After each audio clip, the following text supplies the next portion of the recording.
Hey, I'm Rob Jones, and I'm going to guide you through the differences between Live, Logic, and Reason, three of the most popular music-making software packages available today, to help you decide which one will best suit your needs. I'm going to try and deliver the most unbiased comparison that I can, as they each have their own unique features and different pros and cons, and with a good understanding of how to use them, can all be used to make professional sounding music. First, a little history then. We'll start with the oldest of the bunch, Logic, which was created by eMagic in 1993, when it was released on the Atari as Logic Notator.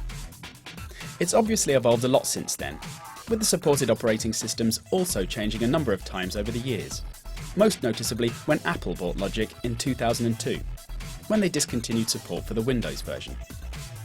Since then, they brought out 4 new versions, and, now on Logic Pro 9, have a very comprehensive and more Mac-friendly DAW that will satisfy any serious music producer's needs. Then there's Propellerhead's Reason, which appeared in 2000, in the form of a quirky and highly appealing MIDI program, which emulated a hardware studio in both looks and function, allowing you to build your own virtual rack of instruments and effects, and even cable them up the way you wanted. Over the years, they added new devices to the palette, but the largest change came this year, when they merged with the sister app Record, made for budding songwriters, to create Reason 6, which now has full audio support, making the app a much more comprehensive program and more comparable to the other 2 apps in this movie. And lastly, there's Ableton Live, which appeared on the scene just after Reason at the start of the millennium, but is already now on version 8.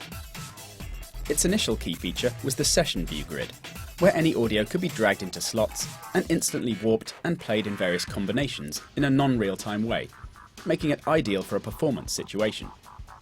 Although the early versions were more focused on ease of use and speed, revamps to the audio engine and numerous other updates since have made this app one of the leading programs for producers as well as performers today. So what can they all do? Well, each one of these apps comes with a host of instruments, the number of which varies depending on whether you buy the full or cut-down versions of the software, of course. They all provide synths, samplers, drum instruments, and more, all with a number of factory presets that you can load instantly onto MIDI tracks and start playing. All of the programs have a sequencing area, where you can record or draw in MIDI clips or regions for these instruments that then become the building blocks for your song.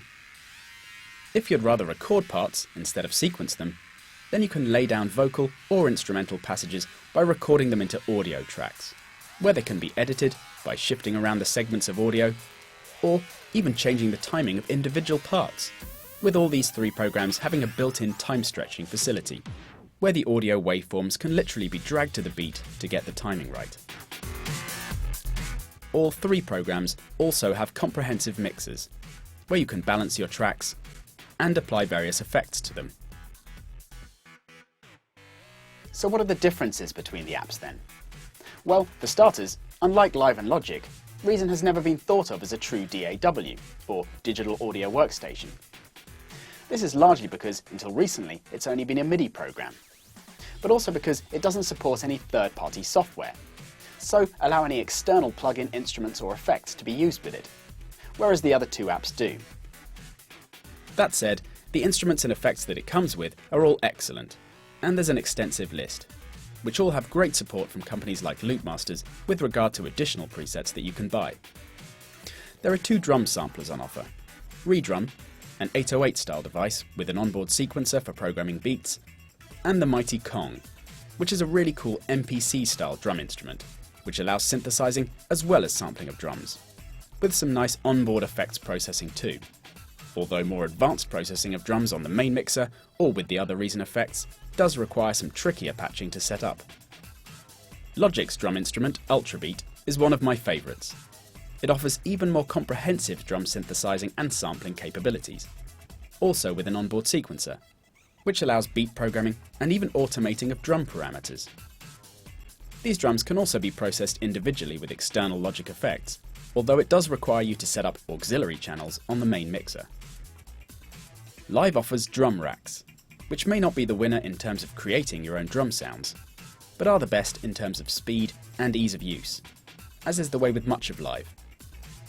you can instantly drop drum samples onto pads to add them to the rack, and then drag effects to any of those drums too. And they can even be instantly mixed on their own channels in the main mixer. After which you can fold them away to simplify the mixer display. Live also provides instrument and audio effects racks, with a number of factory presets to choose from, or that you can construct yourself, in order to instantly add more advanced instrument and effects setups to your session. Reason also offers a similar feature, in the form of the Combinator, which likewise has a number of factory presets to choose from for instant instrument or effects configurations. Logic has no such feature, although its effects range is very good, and more extensive than the other two, making the need for such a feature less essential. For example, Logic includes less common effects like a standalone de-esser in its standard range, whereas the other two apps provide such things in rack or combi format. Logic also has cool effects like an enveloper, giving more control over a waveform's contours. However, a rack or combinator feature would be an excellent addition to the software to improve flexibility and customization. The new Reason 6 mixer is a fantastic new feature. It's an emulation of an SSL desk, and has the great sound and all the trimmings that you'd expect from that console, with the built-in EQ, filters, compressor and gate for every channel. So this is an excellent upgrade to Reason, where previous versions of the software only featured the Mixer 14:2 device in the rack. One slight downside to Reason is that the editing of audio isn't quite as comprehensive as with the other two apps, what with it being a new feature and all.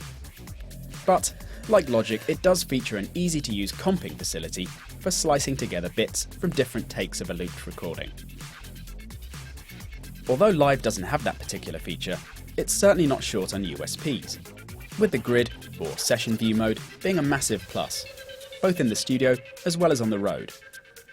It's definitely the best way of jamming and coming up with ideas for a song, and once a basic groove is constructed, it couldn't be simpler to start producing it, as hitting record on the transport lays out any clips played in session view into the arrangement as the song position marker scrolls along the timeline. Although the relationship between these two view modes takes a moment to get your head round, once you're there, it can be massively beneficial to the way you compose your music. In addition to this, all areas of the software fuse together brilliantly, with editing modes and all instruments and effects seamlessly integrated into the main software window to maximize workflow and make virtually anything possible. Even getting extremely technical with Live almost never leads to dead ends. One minor complaint with Logic is the handling of its instruments and effects. Although they're built into the software, they're treated like external plugins. As such, they're loaded into a session in the same way as third-party software would be. This means that their integration isn't quite the same as with the other apps. And, for example, it's not possible to undo individual control changes, which can be annoying at times. In summary then, the software you decide to buy should be based around the features you think will be most important to you. As I said, they're all great apps, and once you've mastered them, can all be used to make high-quality music. So it's a matter of preference for sure. Logic is a stylish platform, with some excellent instruments and a huge range of great sounding effects. It comes with tons of presets for devices, as well as channel strip setups, Apple loops, and all sorts, to get you going straight away. But its poor customizability and ease of use in certain areas can let it down. With its minimal design, Live may not look as good to some, but its flexibility and fantastic workflow make it a godsend for almost all music making situations. Although its instrument range isn't quite as large as the other two, those that it does offer are highly evolved and very user customizable, making advanced signal processing achievable in seconds. And Reason, though it may not accept third-party plugs, does provide everything you need within the app itself, with a fine array of instruments and effects, and a great new mixing console to boot. Despite lagging slightly behind when it comes to getting super technical with your production, it does have a uniqueness and special quality of its own, most closely resembling a real-life studio, whilst also offering the benefits of the digital domain. It's the only app to feature a blocks arrangement facility, for example, which allows multiple sections of a song to be edited simultaneously. Once you've chosen your app and want to learn how to use it, check out my online music production schools by following the links at the end of this movie, where you can sign up to beginners or advanced courses for all 3 of these superb software packages. And there's also a coupon code provided, which gives you 20% off. I hope you found this movie informative and useful, and now have a better understanding of what's available, allowing you to pick the software that works best for you. Bye for now.